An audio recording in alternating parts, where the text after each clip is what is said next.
Hello students, in today's class we shall discuss about formation of cubic complexes.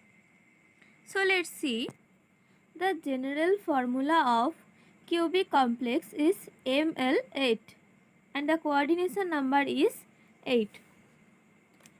Metal ion present in cubic voids formed by ligands which is cubic complex. The metal ion is present in cubic voids formed by ligand is known as cubic complexes.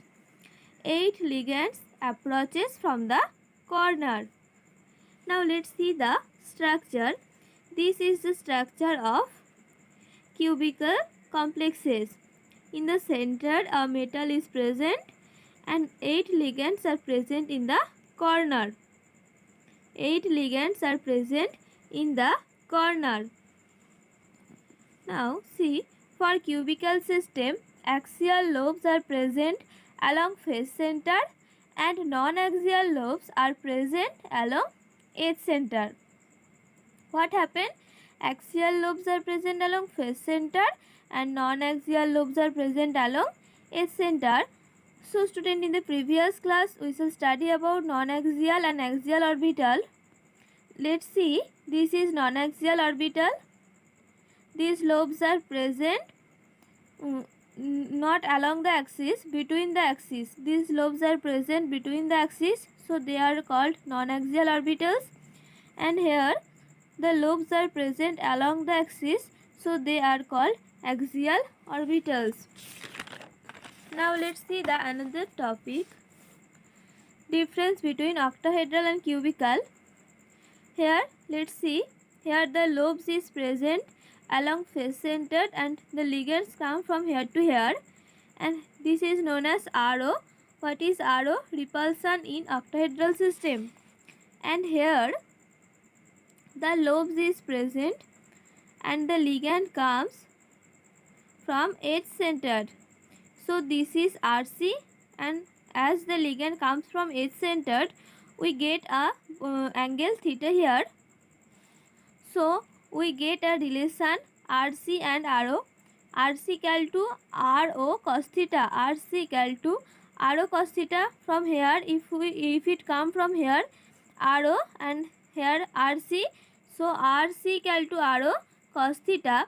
Now when cos theta equal to 2/3, so RC equal to 2/3 RO. This is a relation RC equal to 2/3 RO.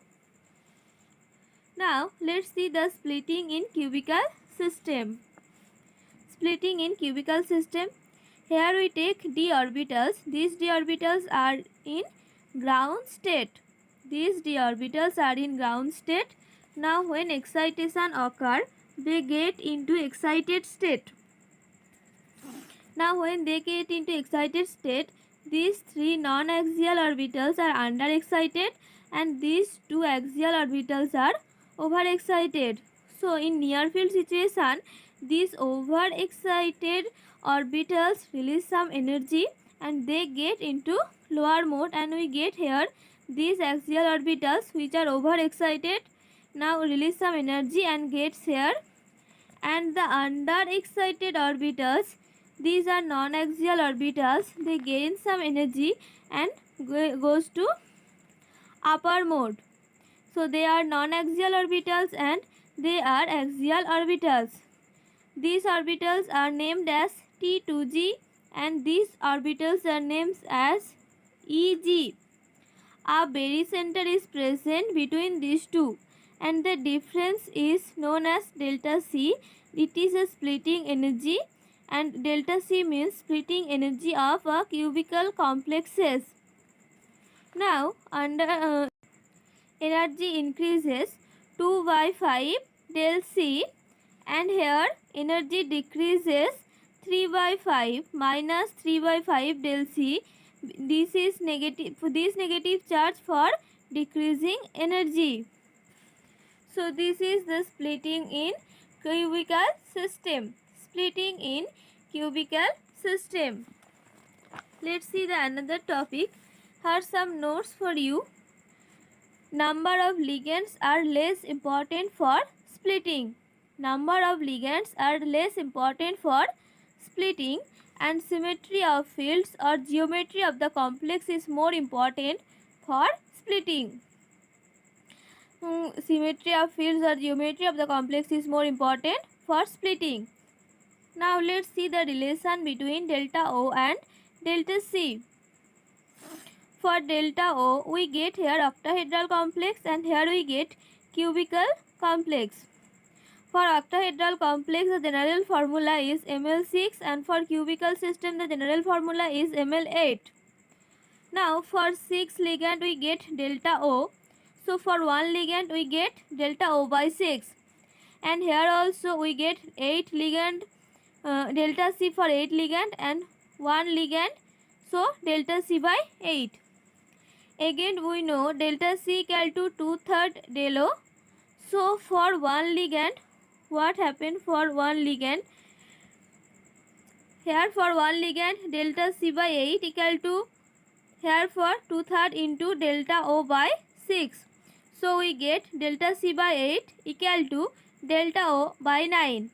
So delta C equal to 8 by 9 del O.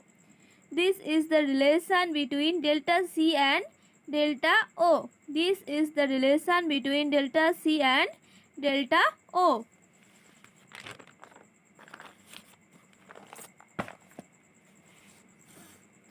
Now let's see formation of tetrahedral complex. The general formula is Ml4. Coordination number is 4. Metal ion is present in tetrahedral voids formed by the ligand. 4 ligands are present in alternate corners. Let's see the structure. This is a cube. Here in the middle a metal is present and the ligands are present in alternate corners. Let's see. Here is present, so not here. Now here. So here is present, not here. Not so here. And here is present, not here. Here. Here is present, not here. And here also present. So the ligands are present in alternate corners. Now let's see. Here also the lobes is along the edge. So this is an edge center and the relation is same. This is for tetrahedral RT equal to 2/3 RO. What is RT? RT is repulsion in tetrahedral complexes. What is RT? RT is repulsion in tetrahedral complexes. Now see splitting in tetrahedral complexes. At first we take d orbitals, they are in ground state. Now when excitation occur, what happen?